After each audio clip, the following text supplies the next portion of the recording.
Deux tempêtes successives ont frappé l'Ontario, le Québec et les Maritimes, laissant plus de 70 centimètres de neige par endroit. On fait quoi avec tout ça maintenant? On en parle avec David Marcil, conseiller en communication chez CAA Québec. Bonsoir, M. Marcil. Bonsoir. La grande question que beaucoup de monde se pose, avec 70-80 centimètres de neige, est-ce qu'on doit déneiger ou pas le toit de notre maison? En fait, il faut parler plutôt de la texture de la neige plutôt que de quantité. Il faut savoir que dans le cas actuel, c'est une neige qui est assez légère qu'on a reçue. Donc, il n'y a pas de panique à ce niveau-là pour le moment. Il faut savoir aussi que le toit, les balcons des bâtiments sont conçus pour supporter de lourdes charges. Donc, par contre, je dois dire qu'avec le mercure qui va passer au-dessus de zéro dans les prochains jours, faut garder un œil attentif sur son bâtiment. Oui, qu'est-ce qui fait en sorte qu'on devrait s'inquiéter? Est-ce qu'il y a des signes avant-coureurs où on devrait décider, ouais, c'est peut-être une bonne idée de déneiger le toit? Ben, avec justement la neige qui risque de s'alourdir, la maison va nous donner des signes si le toit est en surcharge. Je vous donne des exemples, des fissures qui peuvent apparaître au plafond, au mur, déformation du plafond également, mais aussi des portes qui vont être plus difficiles à fermer ou qui ne fermeront pas. Donc ça, ces signaux-là, il ne faut pas les ignorer. C'est important de passer à l'action, justement, là, si notre maison nous parle de cette manière, mais on peut faire de la prévention également. Mais le mot d'ordre, c'est vraiment de le faire sécuritairement là, pour éviter les chutes et aussi le risque de se faire ensevelir. Oui, justement, là, on voit des images au moment où on se parle des gens sur un toit assez escarpé. Comment on doit se procéder si on décide d'enlever la neige nous-mêmes? Bien, premièrement, est-ce qu'on peut évaluer la possibilité de le faire à partir du sol, utiliser un manche télescopique là, justement pour venir faire tomber la neige dans le cas d'un toit qui est incliné? Si vraiment on doit aller sur le toit, c'est important de penser justement point d'ancrage, crochet là, pour se retenir et ne pas tomber et être retenu dans le cas où on ferait une chute.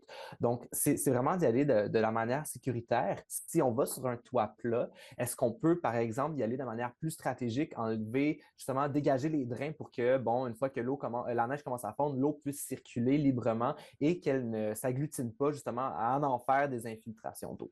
Il y a d'autres choses à regarder au sol, autour de la maison aussi. Beaucoup de neige qui bloque des fenêtres, par exemple, des fenêtres du sous-sol. Est-ce qu'on doit s'attarder à ça? Exactement, tout à fait. On a souvent des fenêtres qui sont entourées d'une petite clôture. Il faut dégager ces fenêtres-là, ne serait-ce que pour éviter les infiltrations d'eau, mais aussi pour toujours avoir une sortie d'urgence. Si on est dans le sous-sol et qu'un feu se déclenche, la fenêtre peut demeurer notre seule issue de secours. Donc, c'est important qu'elle soit accessible et qu'on puisse en sortir. Même chose pour les balcons. À l'étage, si on doit évacuer, mais qu'on a 5 pieds de neige qui bloquent, par exemple, la porte patio, c'est un peu une situation où on va être mal pris. Donc, c'est important de dégager justement ces issues-là. Il faut faire le tour de la maison aussi pour dégager, par exemple, les trappes d'aération qui sont connectées au système de ventilation, à la sécheuse.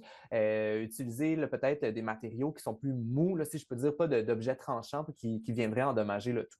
Oui, et c'est pour ça que les pompiers nous disent recevoir beaucoup d'appels concernant des taux élevés de monoxyde de carbone dans les maisons. Souvent, c'est parce qu'il y a quelque chose à l'extérieur qui bloque un appareil ou une sortie d'air, c'est ça?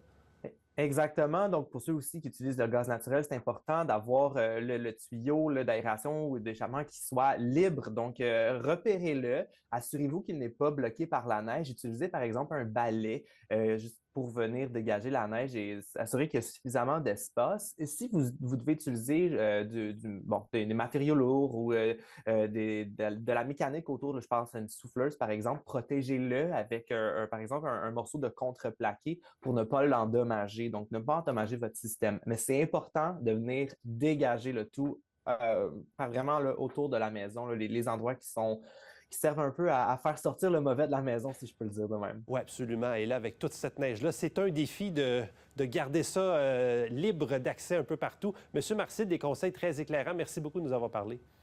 Ça me fait plaisir. Merci à vous.